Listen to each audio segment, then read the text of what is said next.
is not super fast. The passing lane is to the left, or the fast lane. The lane to the right is slower moving. So I'm in the middle, keeping good space, taking my time, checking mirrors. It's pretty good to check those mirrors. I'm gonna get this one adjusted a little bit better. You should be able to see more now. So that's pretty good.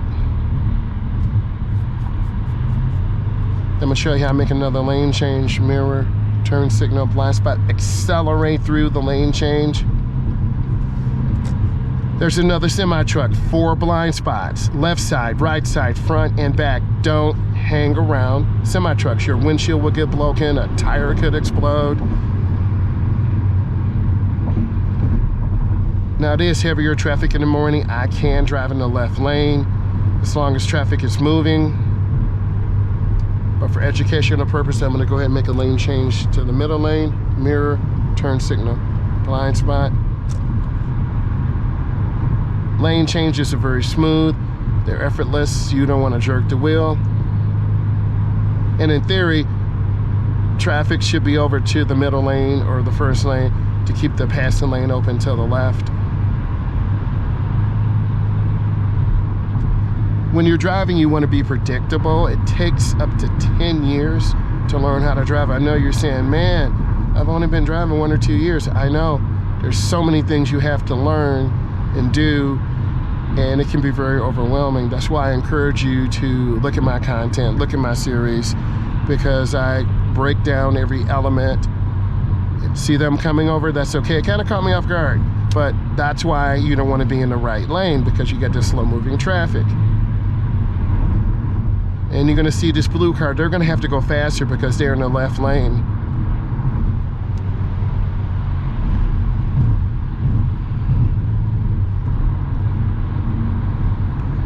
I try to drive with speed, space, and a smile. I try to have good speed. I have pretty good space, and I definitely have a smile. It's Wednesday.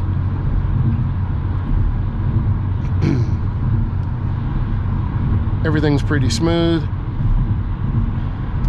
The warning signs tell me it's a sharp curve to the right, so I want to be mindful.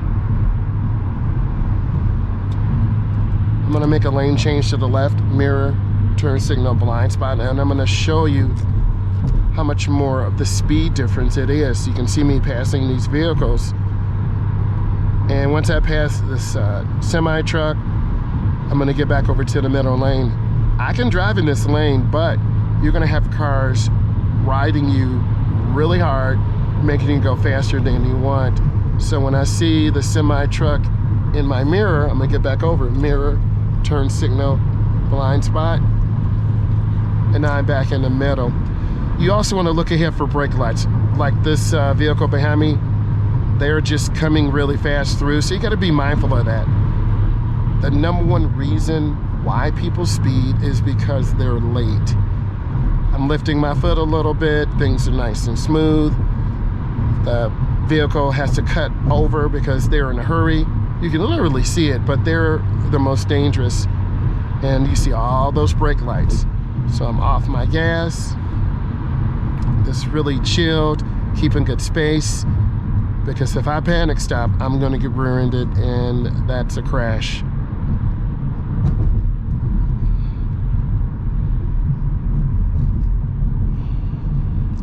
Keeping good space.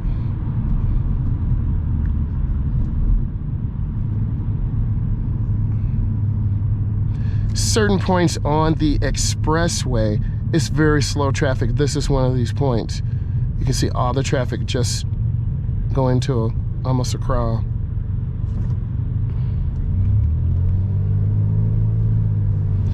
So I tell my students, be predictable. I should be able to predict what you're doing, when you're doing it. I am a state certified driving instructor, so things that we're going over will help you pass your test, help you reduce anxiety, and help you be a successful driver. You can see the flow's picking back up again, and I'm gradually easing into the throttle, but also I see traffic stopping again. This white car to my right, they're speeding. And then I'm gonna squeeze my brakes.